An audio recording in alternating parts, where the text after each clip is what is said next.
promise we'll give you another break. I do promise. If you can take your seats.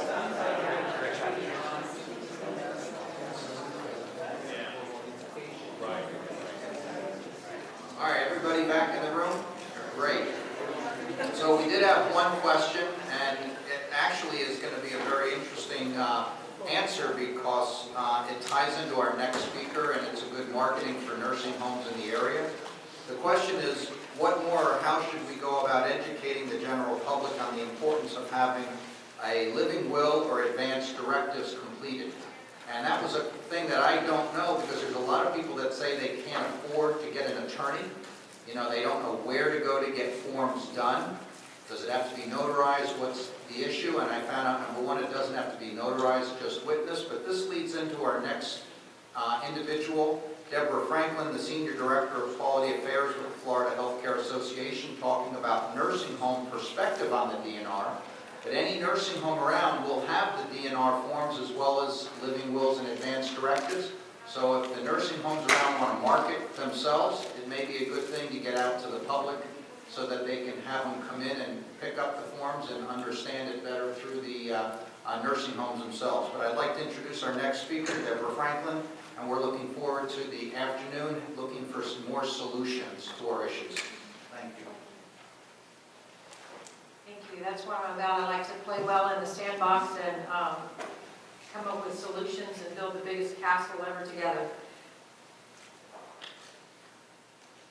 What we know, 70% of people say they want to die at home, but 70% die in a hospital, skilled nursing facility, or a hospice house. 80% say that if seriously ill, they want to discuss end-of-life care, but only 7% say they actually got to talk to their physician about it. I recently just walked this walk with my mother-in-law. Didn't matter what anybody said, it was what the doctor said. Doctors, in many people's eyes, our little residents, I see it all the time, you are God.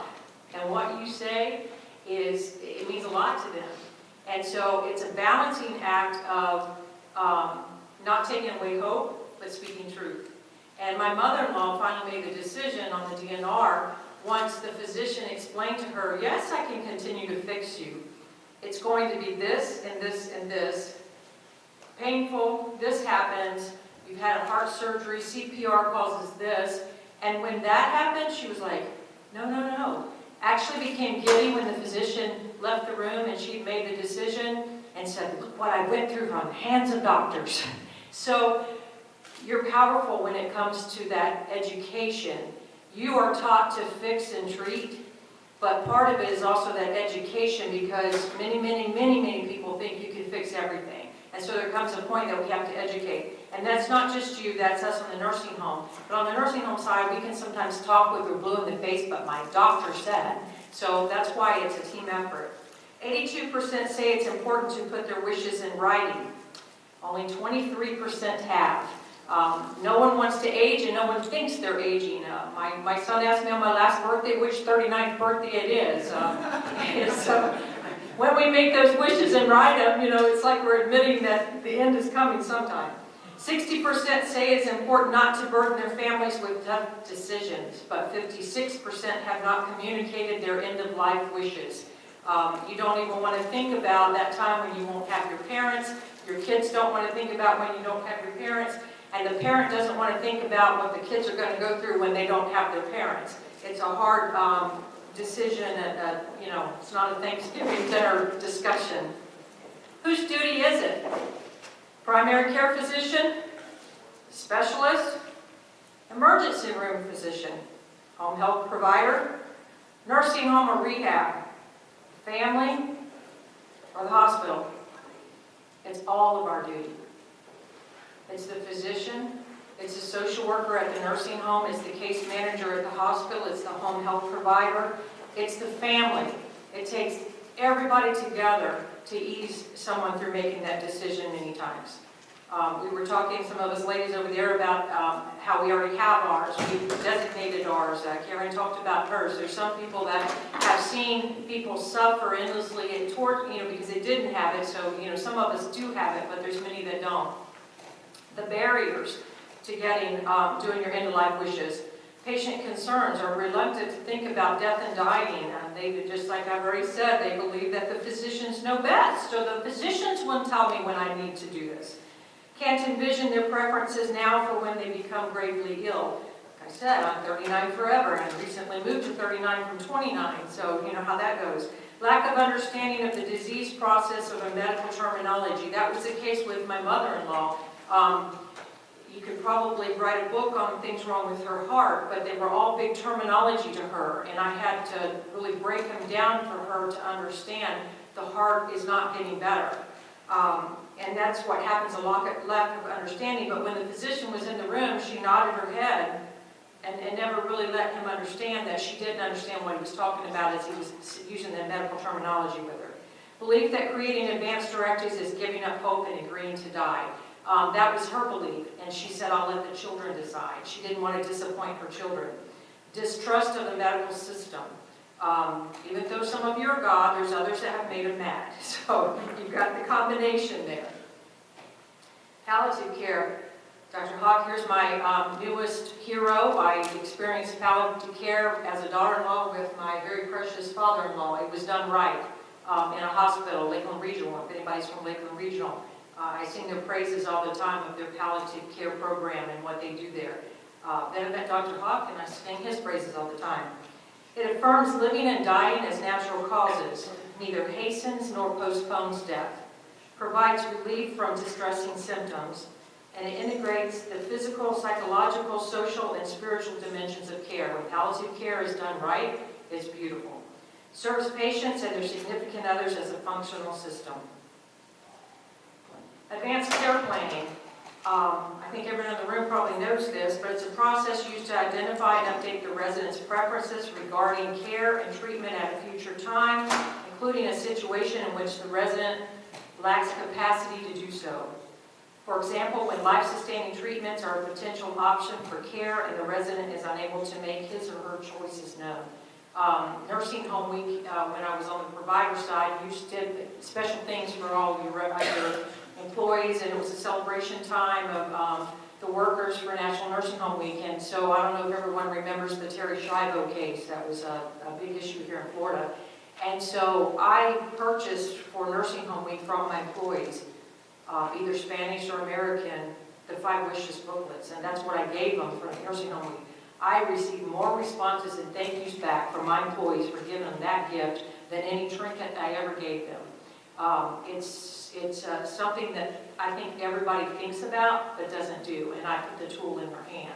So advanced care planning is your definition there.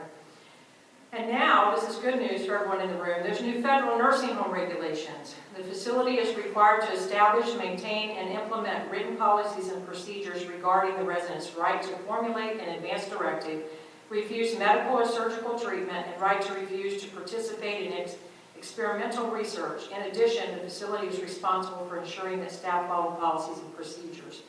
What has changed from these regulations is that in the past, for years, we've been, upon admission, given out an advance directive booklet, information, and all the forms. As we said here, you know, anyone that's looking for forms, just have them go by their local nursing home because the admission office has them. We have to give them on admission. It goes a step further now. On admission, we ask you, do you have an advance directive? No. Would you like to have an advance directive? Or here's some information on advance directive, and then social service comes in and talks to them about it. Then what happens? You have care planning. You discuss in care planning. We notice that you don't have an advance directive. Would you like to talk about an advance directive? Your disease progress, you know, your disease is this, and it actually puts it back on the table every care planning session. Take it a step further. They didn't decide on an advance directive, but now we've received a terminal diagnosis.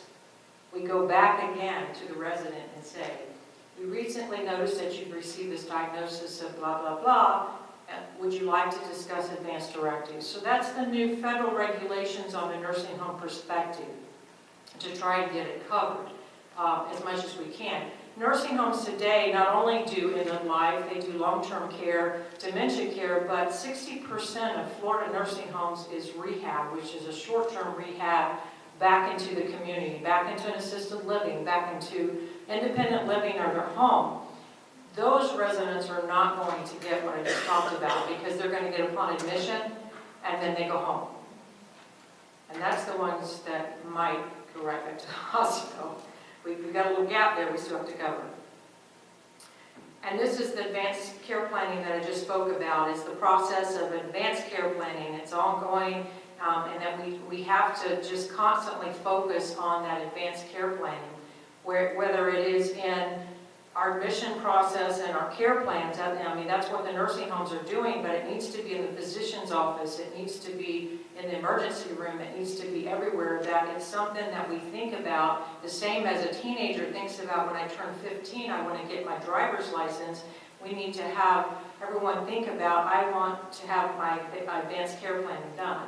You know, at the same time you're doing your will, I guarantee you, when you start setting up your estate, you've got that covered. Well, let's go ahead and figure out the advanced care planning. A nursing home example. Now, this is an example I'm going to put on the table our issues with Pulse. This is an exact example from a facility. The patient was at a hospital on an event and was recently extubated and sent to a nursing home with full expectations that she would not last through the night, but she was a full code. The patient arrived at almost midnight. The family did not understand why the patient was not a DNR. The physician has to have the conversation with the family, document and then evaluate the patient for capacity, and then sign the incapacity form, and then the family can sign the DNR, and the physician signs the order. This can't be done at midnight. At the same time, the DNRO is written. The physician signs the yellow DNRO so that resident has the correct form when they transfer. I heard stories like this quite a bit. Nursing homes, it's a common practice. 7 o'clock to midnight is when the admissions come in. I know it's hard to think about those old frail elderly being transferred that time of day, but that's the norm. So much so in my operation, I staffed an extra nurse on that shift to help with admissions because that's a norm. And that time of night, medical directors, how many medical directors I have in here? We like our medical directors. We try our best to not call them a lot. I said, yeah, sure. So I don't think, you want to call at midnight to come in. So then what's the facility to do? Send them back to the hospital? Their choice is to send them back to the hospital where the hospital can do something, or do the full code when they have a situation like this. This is another thing that happens is, I don't know if you can tell, this is a purple form that comes a lot of times from the hospital, which is, I think, it's a certain company's hospital DNR form. That doesn't work for nursing homes, so we still have to get the incapacity form if the patient can't sign, and then get the physician to sign. And there's a process, especially if you're doing incapacity, to get the 2 physicians sometimes. And that's the main thing that I wanted to do, is make sure that everyone understands it's a little bit more difficult in the nursing home setting to get these quick signatures, to get a DNR and make it happen quickly. So that's why I'm an advocate for the advanced care planning, why we try upon admission, and why it is very detrimental to get a very critical patient late at night without the proper paperwork. I don't believe, is Kim here? Yeah, Kim. I know, I'm going to make a disclaimer. I know that HCA is not a member of the Hospital Association, but that particular hospital has closed its doors to any of the case managers from the nursing home to go into the facility.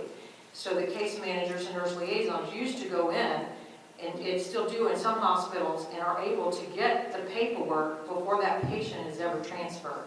And that's the collaboration that we need. That's what we need to make sure that that continuum of care and those wishes are carried out throughout. And Kim Smoke's been behind the scenes trying to help me on that one. This is my vision. The ability of a dying person to control decisions about medical care and daily routines has been identified as one of the key elements of quality care at the end of life. The vision is that all stakeholders would work together to create a solution that will work across the continuum and then work together to pass legislation to enable solution to be implemented. And I'm not certain, I've heard Pulse several times in the room. Wonder if I can invite you to get out of the Pulse box. Pulse cannot be touched. It's a copyrighted document. It cannot match Florida law. There's conflicting with Florida law. As Karen said, Florida law was made fragmented. But I suggest maybe that everyone look at the JAMDA article that talks about MOLI. MOLI, unlike the Pulse, which is copyright protected, our revised protocol is an open source document that can be copied in whole or in part to facilitate its widespread adoption. It can also be adapted to your state regulations. So if we could all maybe agree to work together to pass legislation. We need a document that will work across the continuum for every single medical provider, but we need one that works with the existing laws that are already in place, that people have signed documents for mom and dad and might fall through the cracks if we don't do it properly. And that's what I have. Thank you.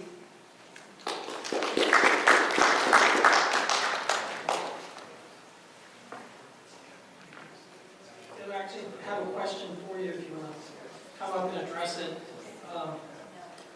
So, we have